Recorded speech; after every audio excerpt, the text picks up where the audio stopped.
I love it when somebody has a genuinely stupid idea, but then really commits to it. And this is an example of that. The person who had this idea, you're amazing. You're a genius. I love you. Welcome to Electric Enthusiasm, the podcast where we celebrate unironic enthusiasm. I have absolutely no idea what's going to happen today. Also, that wasn't English. I'm going to try that again. I have absolutely no idea what's going to happen today. I got nothing. My name is Katie Cobalt. I got my name. That's all I got. Hey, that's good. That's a good start. And I'm Alexander Kjolf, and I got everything. I know exactly what's going on. And in today's episode, we are going full Marmite. Cool. Yeah. I'm assuming this means I'm either going to love this thing or hate this thing. Most people either love this thing or hate this thing, but I think Excellent. everybody should be exposed to this thing at least once. I also feel that way about Marmite. And I also, we're already going on a by the way. I haven't even finished the intro yet. But the thing I hate the most is when I see, Americans, when they try Marmite, they just have a tablespoon of Marmite like a crazy person.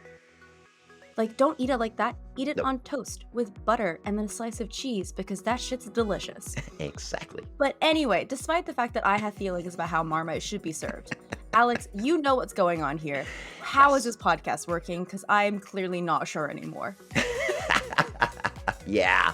In each episode of this podcast, one of us presents a topic that they love, but that the other one of us knows little or nothing about. In your case, in this example, absolutely nothing. Fantastic. Then the host tries their damn hardest to spread their enthusiasm to the other host and to you, the listener. Sometimes we have amazing guests on who are super excited about something that we know nearly nothing about.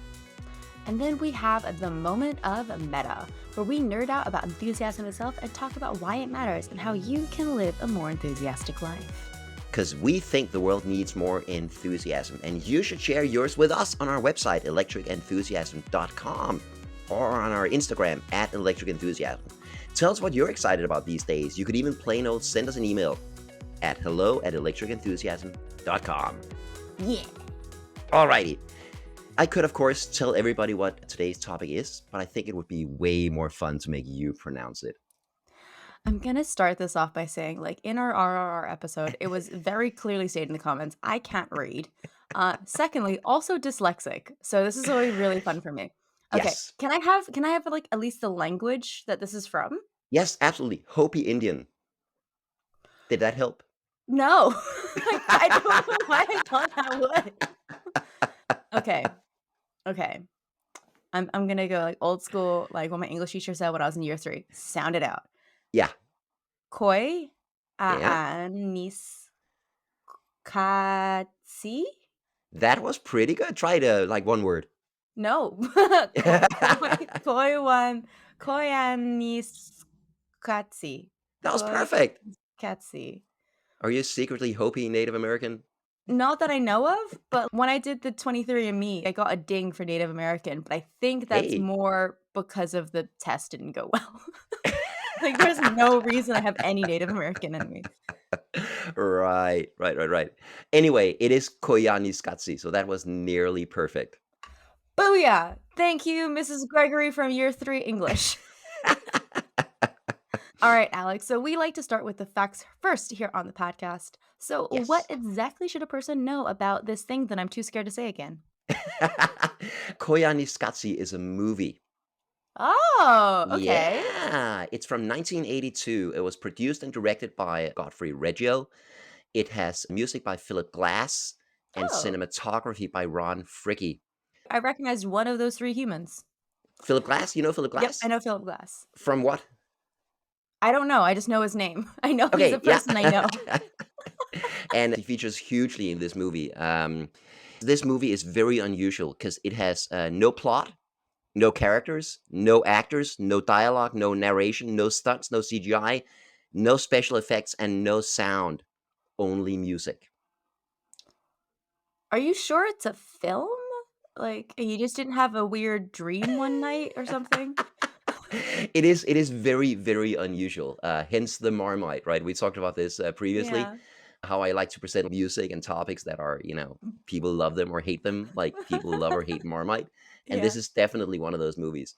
I will say that while this movie is unusual, it's not inaccessible. It is, in Mm. fact, very accessible. It's something you could absolutely sit down and watch and get something out of. It's not like crazy experimental or like 12-tone music or something that's just so weird that it just freaks people out, and you're like, what am I watching? I have a question. Yeah. You've told me a lot about what this movie does not have. Yeah. Can I ask, what does it have? Like, pictures? It has pictures. It has the most beautiful pictures you've ever seen. It's been called a documentary, Ah, or a visual tone poem. that is a great sentence. I'm sorry, a visual tone poem. Yes. That is hilarious, and I love that. Yes.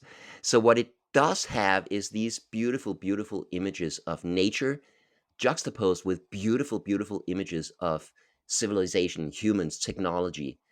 That is what it does for about an hour and a half, set to the very minimalist music of Philip Glass. Is it like Samsara? It's very much like Samsara, and Cool, okay, reference point, got it. Yes. Samsara was made by Ron Fricke, who's the director of photography on this movie. So that's the Oh, connection. boom. I have Boom. reference points now. Excellent. I've seen Samsara. There we go. Koyaanisqatsi is also part of a trilogy. After that came Koyaanisqatsi and Nakoikatsi. It has become not only a cult classic, but it's also been incredibly influential and has become part of the visual language of cinema. When you watch Koyaanisqatsi today, a lot of it might seem familiar, but that's because a lot of it has been copied in Mm. other stuff since the movie came out way back in 1982. Why are we talking about this today? So after our maximalist trilogy, right? Movies that are over the top and insane visuals and explosions and stunts and CGI and all of that. We had Everything Everywhere All at Once. We had Mad Max Fury Road and RRR. After those three maximalist movies, I thought it would be fun to do something minimalist. Nice. I like it. I like it. Excellent. Something that goes completely in the other direction, that has none of that stuff that makes those movies awesome. I will say this, Koyaanisqatsi does have explosions, a few of Oh, them. It nice. ends on probably the most beautiful explosion I've seen in any movie ever. And it just, yeah, it's there's a rocket. You see this rocket launch, and then Oh, it that's cool. explodes, and you follow some of the debris as it tumbles flaming back down through the sky for about 4 minutes. It is Wow. it is it is beautiful. And of course, the other reason why we're talking about Koyaanisqatsi is that I love it. It is such a cool movie and such an unusual experience. The first time I saw it was as a teenager in the 80s in Denmark, zapping through channels on our television and coming across this and just being like riveted for an hour. I didn't see the whole movie, like the remaining hour of it, even though there's no story, no Mm-mm. characters, no action, no nothing. Just sitting there watching that, being, whoa, this is so cool. It is cool. It is one of the most beautiful movies I've ever seen. It is one of the most satisfying and unsettling, and it is so unusual and new and just an experience that everybody just deserves to have at least once. I like the way you phrased that. I like that you phrased it as deserves to have, as if this is some like delightful little treat in the universe that we all get to experience. And I love that way of phrasing it. Your world is a little less satisfying if you haven't yet seen Koyaanisqatsi, in my opinion. Katie, let me ask you, what's the most unusual or weirdest movie you've seen and liked? I mean, the weirdest movie I've ever seen is Eraserhead. I don't know if I Yes. like it, but I have sat through it multiple times. I studied film in school, and so it's one of those films that is, like, worthy of study. So because of that, I remember sitting through it multiple times. It's very unnerving. The sound design is deliberately designed to put you on edge, and the Hmm. story is terrifying. Strangest film that I liked. Um, Again, going into my film study roots, German expressionism as a whole genre is incredibly weird, but also fantastic. Like, I really like M. Um, do you know the movie M? Oh, I have maybe there not could be seen an that episode on either. M. Hang on. It's It's a awesome. really interesting film, and it's really weird because it's from the 1930s and it's got so many strong German expressionism tropes Hmm. where this style of filmmaking is all about contrast and shadow and really warped scenes visually, and so it always makes you feel a bit strange. But I really like it. It's a really fun film to watch, and experience, even though it's from the 1930s. Wow. Sounds amazing. Yes, do an episode on that, please. I Yes. want to. I want to Cool. hear more. Thank you. I was looking for some new topics. I will write that down. Fantastic. Fantastic. You asked what is in this movie, right? In Yes. Koyaanisqatsi. We're going to look at a clip from the trailer. Ooh. After you've seen it, you're going to describe what's in it. Because we did that with RRR, we did it with Mad Max Fury Road, and there's like an insane amount of stuff going on. I will say this: looking at a clip from Koyaanisqatsi is not really fair because the Mm. movie builds, the music builds in a certain way, the visuals build in a certain way, and jumping into the middle of some of that is not quite the way it's meant to be seen. But with that being said, watch this. Okay.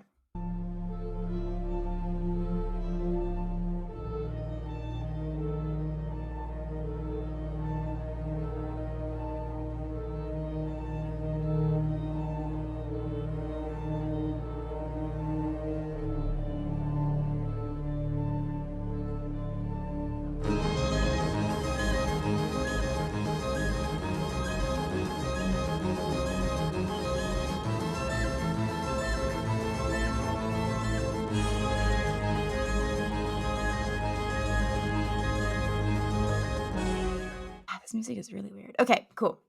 Um, what you just showed me was a lot, but also not a lot. Does that make sense?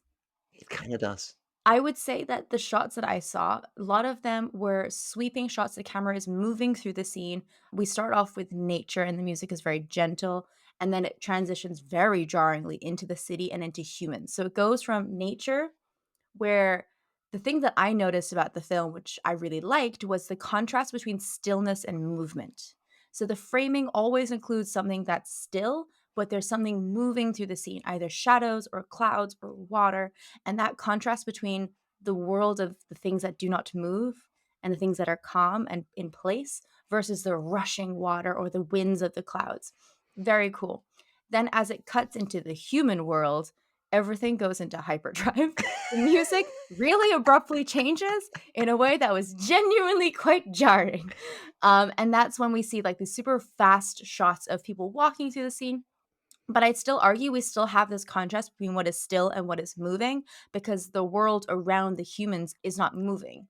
There's a lot of shots in which you have like a still person standing somewhere with stuff moving very quickly behind them, like a train rushing past. So that tension still exists, despite the fact that the music makes you feel like the world is exploding. Yeah. And that is what I just watched. Yes. And in the middle of all the chaos, Mm, pretty, right? mhm. Yeah, they're beautiful shots. My favorite was a aerial shot of New York where the camera wasn't moving as much. The camera does move a lot, which gives me Samsara vibes. It's the same cinematographer, so that kind of tracks. Lols tracks because they're tracking shots. I see what you did there. But the shot was relatively still a top-down shot of New York, whilst the shadows of the clouds were rushing past, Mhm. and that was cool. I don't think I've ever seen a shot like that before, where you don't see the clouds, you see the effect of the clouds on the human world. And I thought that was really cool and really beautiful and like potentially poetic. Yeah. Yeah. Yeah. Like visual tone poem, right? Yeah, exactly. Whole poem, that's such a good sentence. And that is the overall theme of the movie. The very first scene is the launch of a Saturn V rocket with all of the power and Mm, fire and smoke of that. But then we go into nature. yeah, And there are these beautiful shots of mountains and oceans and clouds and that kind of thing. And then throughout the rest of the movie, the human world starts encroaching on that. And we see high voltage power lines, and then we see oil rigs, and then we see the city, and yeah. things become more and more hectic, and the music becomes more and more hectic. I just realized I haven't asked the most obvious question yet. Mhm. What does the title mean? How did I miss that? Yes, it is Hopi for a world out of balance, with a chaotic world, Ooh. a world not in a natural state. Yeah, yeah, Yeah, I can see yeah, that. Okay, yeah. cool. It is definitely that contrast between the natural world as it existed before us and some of the stuff that we have created.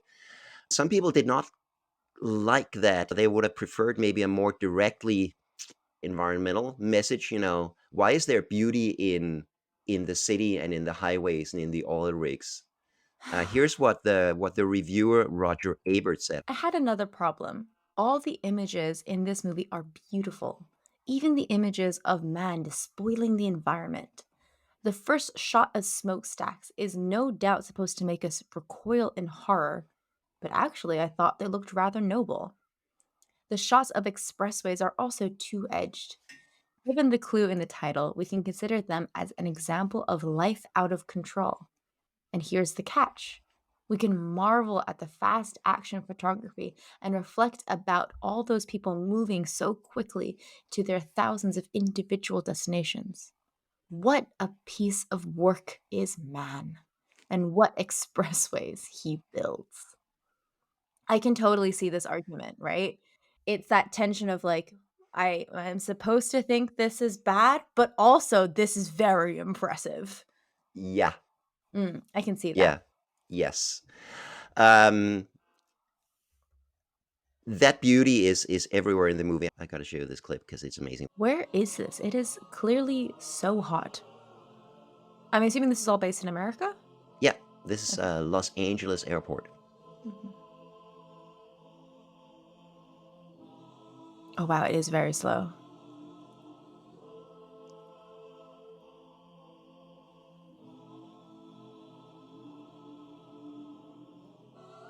That was a surprising bonus airplane that I wasn't ready for. There was two. I didn't see that coming.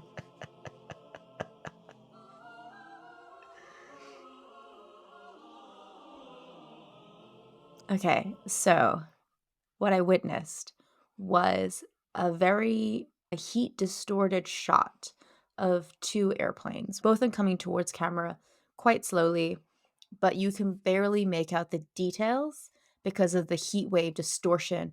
The music is haunting and has a weird echoey choir vibe. Um, it's slow as well. They haven't edited anything, there's no cuts. The plane is moving at the speed the plane is moving at, and that is it. That is all you get. It feels really trippy. Like, the combination of the audio and also the fact that the heat wave distortion has, like, blurred the planes in really distorted ways, um, makes me feel like I could be high. I Yeah, imagine many people watch this film whilst high. no shit. But I also can see it, like, it is pretty, it's really cool, and also, Yeah, like, the planes, like, they've got these really colorful stripes on them, which almost dance with the distortion, and so I can totally see how it's really pretty, but also, maybe we don't need to have 2 planes in this level of heat, I don't know, like, am I supposed to be, like, recoiling at the fact that there's airplanes in this world?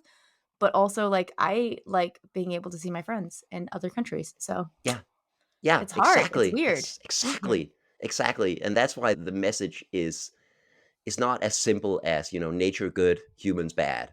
But I also am not interested in that message. No. So this is my problem with the review. I forgot who was it? That was Ebert, Roger Ebert. Well, Roger Ebert. I have a oh, well, you're not with us anymore. I have a problem with you, sir. Like, I don't necessarily need there to be a black and white, this good, this bad. Like, the nuance is also interesting. The shades of gray is also interesting. As he pointed out in his review, it's thinking about the individual lives of those people, right? In that plane, there's hundreds of people who are going somewhere, maybe to see their family or go on a business trip. That narrative of individual human lives coming together to make a huge collective is interesting and is Mhm. also valuable as maybe in a different way to how like the beautiful nature shots are. I'm interested in some more nuance than just, no, this film should say nature good and human bad. Like, that's not as interesting to me. It's more fun to try and find beauty in both. Exactly. And when was the last time there was beauty in an airport, right? And this whole scene is just the colors, the heat haze, Yeah. the balletic dance of these massive airplanes going in and out of frame. I thought was just beautiful. By the way, they spent 2 weeks all day filming this. Wow, that is commitment. Yes. It's almost like a nature documentary because those take so long to film because you're Hmm. not setting up a shot. They're not telling the plane like, "Hey, plane 1, you're gonna do this line. Plane 2, you're gonna do this line." You're just filming the world happening and trying to find beauty in it. And I think that's really cool. Yeah, you're catching the 747s in their natural habitat. Look at the majestic airplane. No, as it you gotta do the David Attenborough, I like, cannot. Can you do the David Attenborough voice? I Voice? can try, like, "And Hit now me. we see the beautifuls 747s in their natural habitat. We can see this young male buck attempting to approach the female. Notice how she spurns his advances by taking off and flying away." I love this shit, it's so fun. Oh, that was beautiful. That was amazing. The things I do with my spare time. Yeah, there you go. There is a clip where the producer and director Godfrey Reggio talks about why he made the movie the way it is. So what I decided to do in making this film is to rip out all the foreground of a traditional film, the foreground being the actors, the characterization, the plot, the story. I tried to take the background, all of that just supported like wallpaper, move that up into the foreground, make that the subject, ennoble it with the virtues of portraiture, and make that the present. So we looked at traffic as the event. We looked at the organization of a city as the equivalent of what a computer chip looks like. We looked at acceleration and density as qualities of a way of life that is not seen and goes unquestioned. Life unquestioned is life lived in a religious state. Life unquestioned is, ooh, what did he say? How did he phrase that? That's a weird phrase. I like Hmm. it. Life unquestioned is life lived in a religious state. Very strange. I like his thoughts about taking the background and making it the foreground because it is very much the background elements, right? The things that we have in the background of a film or even the transitional scenes. Like if you're having a movie in New York, maybe you'll have that aerial shot of New York to connect this bit to that bit, particularly in the way he shoots things, having that stillness and like the movement in the background. But the background is the foreground. Oh my God. So meta. It's really cool. It's interesting to hear his thoughts. I think this movie might be like Citizen Kane for me, in which I don't actually like Citizen Kane as much as I like the documentary about making Citizen Kane. Like, the how they made it and the thought process behind it is sometimes more interesting. Yes, sometimes it is. I also thought Citizen Kane was fine.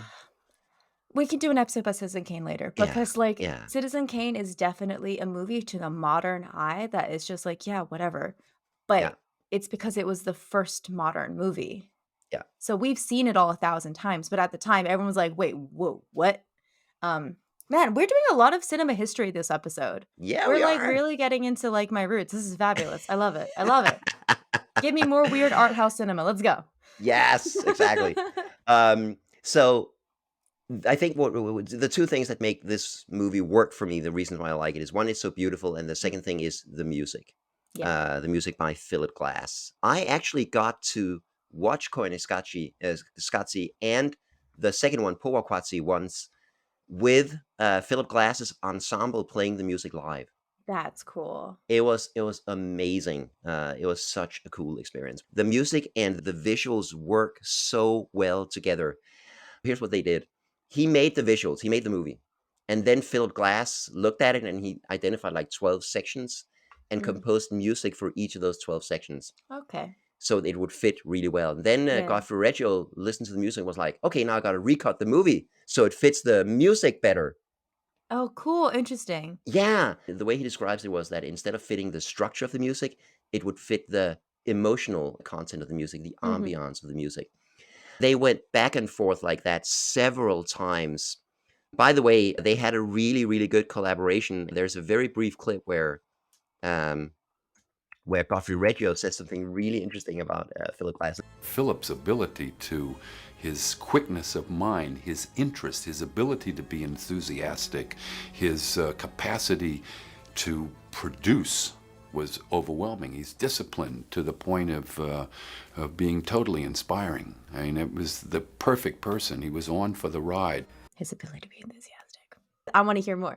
Yeah, He's enthusiastic. We love an enthusiast here on the podcast. exactly. They had a really, really good collaboration, and I want to play a clip of Philip Glass talking about this. So we spent about 3 years. We had a very leisurely pace. No one was waiting for this movie. You know, no one knew No one knew what it was going to be, and we ourselves had no idea who would look at it. And that was a tremendous advantage because we had time to look at things, to rewrite things, to recut things. In fact, we got into the habit of working interactively. He would show me images, I would show him music, we would recut, I would recompose. We come back together again, we'd look at it again, we'd go through the process again, and every one of the sections of Koyaanisqatsi went through that process numerous times, so that we can say that truly the image and the music began to function organically together. It's really cool they got to work together so closely. Most big blockbuster movies with a huge budget, there's that pressure of time and there's that pressure of like you have to have a release date, and like then sometimes things go out without maybe, oh my god, we can rag on Game of Thrones again, with maybe a coffee cup in the scene in a period drama where there's no Starbucks, right? Right, Like, exactly. it's nice that there's still space for art to be created without a direct audience in mind and without a direct deadline in mind, which allows Yeah. space for the art to become art. I mean, I physically cannot create art like that, but I'm very grateful that there are people who can. I need a deadline, otherwise I'll never stop working on a thing, and then it'll Yeah, never get done. yeah. And also, I think that's with that kind of time, that's when you get something that nobody's ever created before, and that's when you get something like Koyaanisqatsi. Yeah. Two more things about this movie. First of all, what's it all about? And I think Godfrey Reggio himself probably put it best.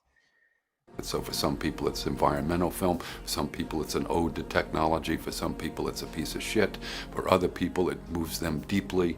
It depends on who you ask. For some people, it's a piece of shit. Cool. What do you think? I'm a big fan of death of the author as a concept. I really like it. John Green often talks about his books belong to its readers, and once the book is out into the world, it doesn't belong to the author anymore. It belongs to the person who's consuming that media and who's deciding how they're going to interpret it. Mm, And I think that's very, very true, particularly in this modern day and age where we have internet communities that can form around a piece of media and then decide amongst themselves, what do we want for this media and how we can interpret it. I like this idea that the director, the filmmakers, they are making a journey for you to go on. How you interpret that journey that you personally go on is entirely up to you and none of their business. And I really appreciate that. yes, exactly. It would have been very easy to make Koyaanisqatsi a very preachy movie. Mm, Here's the beauty of nature. Here is the terrible role of humanity. The fact that he didn't do that just makes the movie so much better and so much more yeah, satisfying. 100%. The final thing I want to talk about is the influence of Koyaanisqatsi. And if some of the images seem familiar, it's because they have been copied in so many places. Yeah. Madonna's Ray of Light video, you can clearly see the influence of Koyaanisqatsi in these sped up clips of traffic and humans and that kind of thing. The trailer for the computer game Grand Theft Auto 4 directly references Koyaanisqatsi. That's awesome. Yeah, some of the music is exactly from Koyaanisqatsi. That's pretty hilarious. Have you seen Watchmen, the superhero Yeah, movie I by Zack Snyder? have. Yeah. There's this scene where John Osterman turns into Dr. Manhattan by accident. Hmm. First of all, Philip Glass's music from Koyaanisqatsi is playing. Yep. And you have all of these scenes at the fun fair in slow motion, and they're shot very much like some of the scenes of people from Koyaanisqatsi. Super So cool. direct reference. So it crops up in a lot of places because it's so good and because it was so visually groundbreaking at the time. It's always really cool to find out where the references come from. Hmm. And to understand like everything is a remix, everything borrows from something else. And it's exciting to see how these things influence everything from video game trailers. It's so cool. I really love the collaborative nature of making art in this world. Like you can't do something completely unique. You can always reference, and it's always awesome to see the references. Yes. Here's the best one I could find and the most hilarious. There is a piece of performance art from 2017 called On Exactitude in Science. It's made by Alan Butler. I put a quote in the script describing what this art installation is. Read that. The artwork is made of two screens. On Perfect. one, we see Koyaanisqatsi playing. On the other, a shot-by-shot remake of the documentary Realize modding the video game Grand Theft Auto 5. That is awesome. Would you like to see a little bit of it? Yes, 100%. Why wasn't there a clip immediately in the script? Sir, you are denying me some awesomeness. Here it is. Oh my god, this is hilarious. It is a shot-by-shot remake. That is so well done. Also, props to Grand Theft Auto 5. Like, really, great job, Grand Theft. This is so well done. Right? I'm really impressed. That is I love humans. I love people. I love it when somebody has a genuinely stupid idea, but then really commits to it. And this is an example of that. And also, like, okay, one, the person who had this idea, you're amazing. You're a genius. I love you. Thank you for making this a real thing. Two, Grand Theft Auto 5 video game creators, great fucking job that you made such an expansive world that this project was possible to do with your platform. Three, thank you, internet, for bringing this into my life. Thank you, Alex, for bringing this into my life. I love this. This is so cool. Yes, it is. Now, dear listener, you may not know this, but Katie has a talent, which is that she can look at any piece of art and instantly formulate a little sequence of random art school bullshit explaining that piece of art. Katie, would you like to do that for this artwork? What does it mean? What is the significance of this art installation? On the Exactitude of Science explores the artificiality of simulation and the questioning of what is real and what is not real. How in this world are we supposed to understand the reality of our experience if it can be so easily simulated by a video game? This art explores and challenges the viewer to question whether or not they exist in a real world or in a simulation. Oh, that was brilliant. Art school bullshit! That was brilliant. Yay! I love this game. It's such a good game. Yeah, that's a great game, and you do it so well. I'm continually impressed by your ability to come up with random art school bullshit. I feel like anybody who's been to art school can do this. And I think there's a combination of two things. The skills you require for this game, audience, please feel free to join in this game. You need to have an awareness of particularly art school students, like what is the kind of things that they think is really groundbreaking and cool. And then basic ass philosophy. Nothing actually deep. Like the simulation hypothesis is not exactly a deep thing to go into. And it's definitely something someone who's first stepped into art school thinks is really deep. Yeah. Once you have like a couple of topics that people would find like super deep when they're in their early 20s, then you just riff and it's great. Just go full jazz on the sucker. Yeah. Exactly. It's all about the words you don't say. Oh, that was amazing. That was amazing. I'm very envious of your skill with that. That was my thoughts on Koyaanisqatsi and why it is absolutely worth being enthusiastic about and why everybody should see it. So, Katie, what do you think of Koyaanisqatsi now that I've gone on about it? I'm super interested to watch it, but I'm also super interested to watch all the behind the scenes stuff. Like Yes. the interviews Yes. and things. I'm gonna probably enjoy the film itself, but I think knowing me and knowing who I am, I'm going to enjoy the conversations around the film a little bit more. I'm sure you will. And there's some good stuff that we're going to link to in the show notes. Where can I watch the film? Is it easily accessible on this modern day and age, or is it gonna be a bit tricky? The entire movie is on YouTube in semi-decent quality. That's, of course, piracy. I would not recommend that. Koyaanisqatsi Watch. It's available on Apple TV. Yeah. Go buy the VHS if you want the real, authentic 80s experience. So, Alex, if someone wants to learn more about this film, where should they go? What should they do? I mean, watch the movie, right? You may not like it. This may be, your version of Marmite, and you hate it, and that's perfectly fine. But at the very least, you deserve the chance to see it once, because it is at the very least, it's not like anything else you've ever seen, and I love that about it. I would also say that this is what it has in common with RRR and Mad Max Fury Road and Everything Everywhere All at Once, is that it deserves to be seen on a good screen, because it is all about the visuals. You also need a good sound system. because it is also all about the music. Do not watch this on your phone with your crappy headphones. Okay, you're not gonna like it there. You need a good experience. So find a big screen, find some good sound, Yeah. and then of course, Katie, you mentioned earlier drugs. Here's a I have not tried it. I don't think I will. But here's a random YouTube comment on one of the Koyaanisqatsi clips I looked at in my research. Watching Koyaanisqatsi on 600 milligrams of acid was the highest form of media entertainment. More than just a movie. And I'm not a regular psychedelics taker anymore either. Plus, the movie, when watched sober, can come across as pretentious as times. Let's not kid.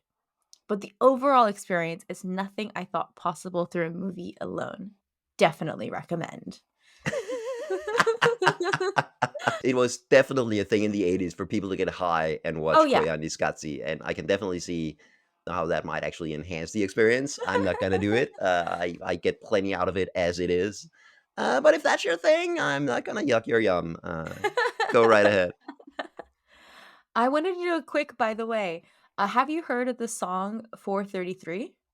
Yeah. The 433, John Cage. Cage. Yeah. Yeah. Anytime anyone mentions minimalist music, I'm just like, but do you know about 433 though? But do you? Because like, we need to talk about it because that song is the most. Okay, dear listeners of said podcast, if you do not know what this is, please Google it and just watch a recording. There's plenty of live performances of this song on the internet. Just watch it. Yeah. Don't read No, anything about it. Just yeah. click that link and watch it. It is interesting. It is Yeah. a choice. It is the most minimalist song I've ever heard in my life. Yeah. And if you want to just listen to the song, it is on Spotify, where it Oh, has like millions of listens. And once you listen to it, you'll get why that is hilarious. it's so good. It's so good. In addition to watching the movie, there is some great behind the scenes stuff. There is the video that we've shared some clips from Mhm. here where Godfrey Reggio and Philip Glass talk about it. We're going to share that in the show notes. One of my new favorite YouTube channels is called Reframed, Ooh. and he has a great video on Koyaanisqatsi and the visual language in it and how it is like seeing the world for the first time. I love a video essay. I do love a video essay. By the way, that guy also made a video essay on 433. Hey. Those two things feel like they go hand in hand, though. I really think they do. So that was Koyaanisqatsi, one of the strangest movies I've watched and loved. Excellent. I mean, you said good sound system and good visuals. So I'm gonna have to bully one of my mates who's got like a very good setup in his house. Be like, hey, can I come over and watch a really weird film? Yes. By the way, when you watch it, also put your phone away. I'm not saying you specifically, this is everybody. Because watching this with like one eye on Reddit and the other on the screen it's not going to work at all. Yeah. And I get that we're all restless. I'm super restless myself, but if you give this movie a chance, it will engross you. Mhm. Make it a challenge to put your phone away and just stay with the movie, even if you get restless and your mind wants to go somewhere else. I'm gonna do a little inclusive, like if you're neurodivergent and you need a thing to do whilst watching a movie, that's okay as well. Yeah, It's okay. yeah, definitely. So, dear listener, have you seen Koyaanisqatsi? And if you have, what do you think? If you haven't, when are you going to watch it? Trust me, you deserve it. Do you have any questions, or did we leave out something awesome about this weird and fantastic movie? Go to our website or Instagram at Electric Enthusiasm and leave us a comment. Excellent. So, for this week's moment of meta, a couple weeks ago, I encouraged you, Alex, and our listeners to just say yes to things for the adventure, for the story. And I Mhm. believe you have an adventure to share with us. I do. Patricia and I were on vacation. We were on a cruise ship. Yes. I think I know what this story is. I think you've already told me this story. I love it. Yes. One evening in the Great Theater, there's a live jazz band playing. It's amazing. And a lot of the jazz music they play is swing music. So there's some Ella Fitzgerald songs. Those are fantastic. Of course, this is a huge auditorium, a huge theater, so nobody's dancing. But we were sitting in the back of the room, so we are like, you know what? We're going to sneak in just behind us. There's the entryway. We're just going to stand there where we're not going to bother anybody. We can dance. Nobody will see us. We're not going to disturb the experience because this music is so good. We have to dance to it. So we were pretty sure that nobody saw us, but apparently the singers did. So one of the singers goes, "Oh my God, that really cute couple dancing in the back of the room. If you would like to come up here and dance right in front of the stage, that would be amazing." So Yay! we were sitting there and we're like, this is a pretty big theater. There's fits like 600 people. But then I was like, you got to say yes. I mean, when else are you going to get this chance, right? So I grabbed Patricia's hand. We run up the aisle of this massive theater. Everybody's applauding as we do.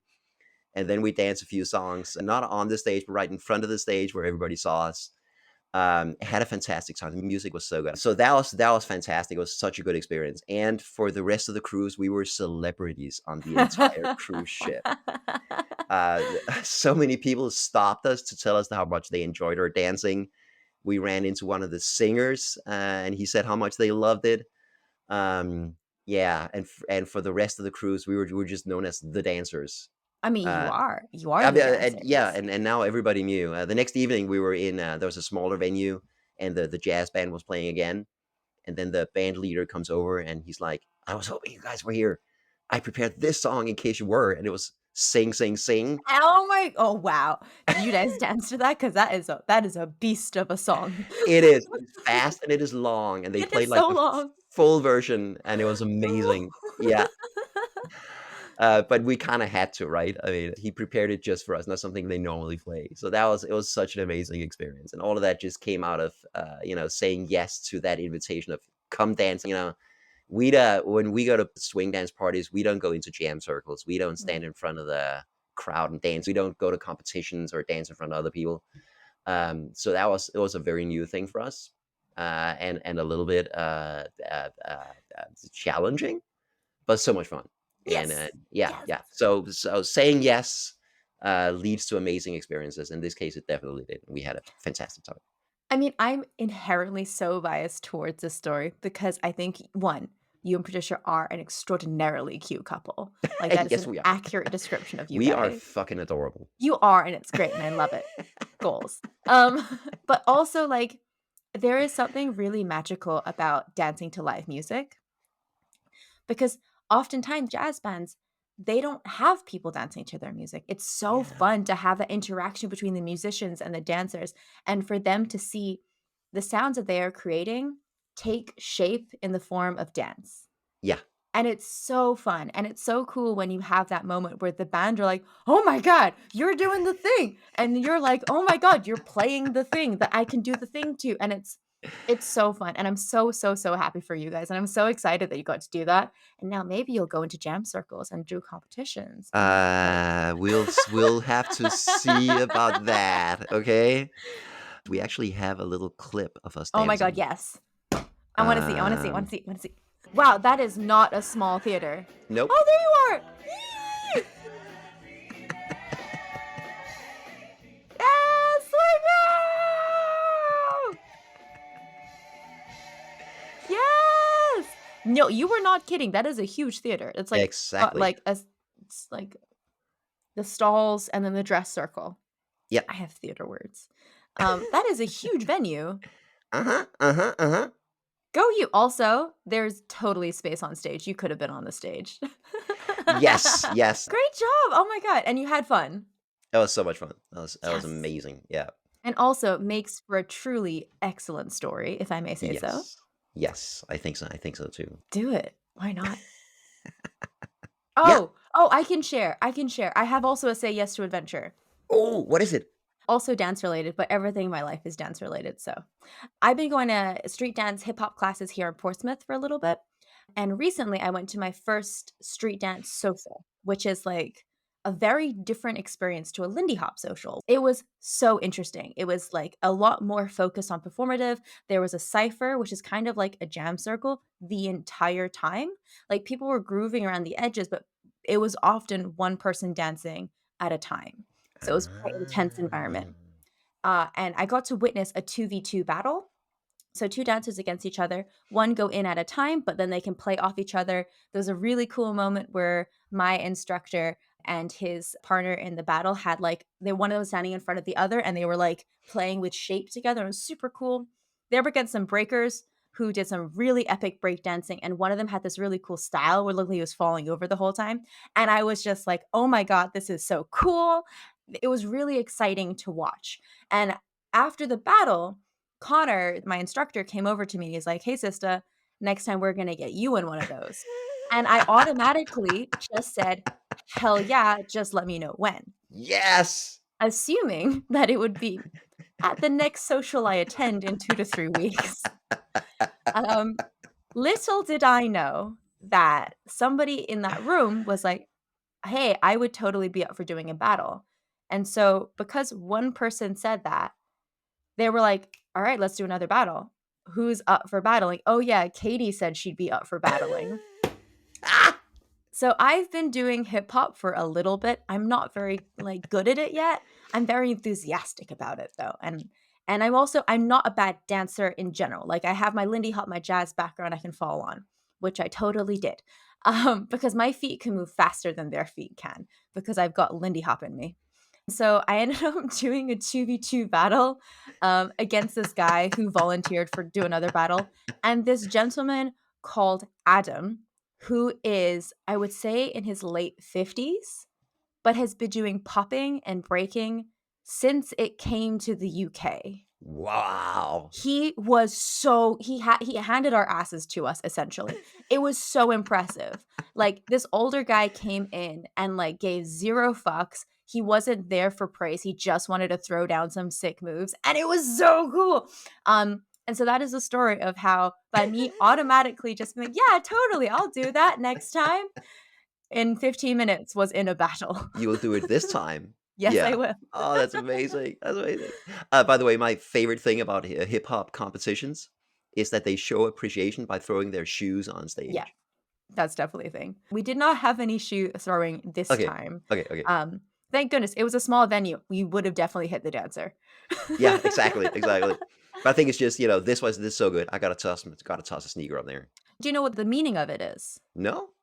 Oh, the meaning of it is take my dance shoes. There's no point me dancing anymore because you exist. Like, take my shoes. I can't use them because this was so good. I'm not going to get that. Like, this was so incredible. I'm not going to be able to do this. Take my shoes. Just take them. I'm done dancing. I quit dancing. Exactly. You're too good for me. Yeah. Wow. I did not know that. That's amazing. Yeah, there's a meaning behind it. That's And amazing. some people at Lindy Hop events have started doing it as well. Like sometimes you'll see it. I saw one shoe thrown at Swim at Costa Brava when we were there 2 weeks ago. Yeah. That's amazing. There is meaning. Anyways, dear listeners, say yes to adventure. When someone asks you to perform on stage, just say yes. When someone tells you you're going to do a 2v2 battle, say yes. If someone asks you to try the cake, say yes. Just say yes. Just say do yes. it for the story. Exactly. Beautiful. And if somebody wants to say yes to another episode of Electric Enthusiasm, I mean, if they like this episode, what other episode do you think they should also say yes to? Tubular bells. Yeah. Tubular bells. Like, we're talking weird experimental marmite things. Let's keep the Alex train going and look at tubular bells. I agree. Fantastic album from 1973 by Mike Oldfield. That also broke musical ground and became hugely influential and also used in movies, by the way. So yeah, that would definitely be a good one. You could go to the Maximalist movies just for contrast and watch our episodes on Everything Everywhere All at Once, RRR, and Mad Max Fury Road. That would definitely be something to say yes to. I like that, like, all of those films are quite tricky to say. And then you've had to say them in a row at least 3 times in this episode, and it's great. Like, you could say the Maximalist trilogy, or you could try and do all of their initialisms. Yeah. But I like that you say it every single time. Yeah. And they all have great initials. RRR, MMFR, and EEAAO. EIEIO. Yeah. I'm also really impressed you were able to just reel that off. That was impressive to me. Glad I could impress. Yeah. That's your talent. My talent is art school bullshit. Art school bullshit. Exactly. That's a good talent. Awesome. So, dear listener, we hope you enjoyed sharing some of our enthusiasms in this episode. please visit our website, electricenthusiasm.com, or find us on Instagram @electricenthusiasm to discover more episodes or to leave a comment. And now, dear listener, go out and make a visual tone poem, because clearly we need more of these in the world. Yes. They're so Yes. weird. Yeah, so weird. So weird.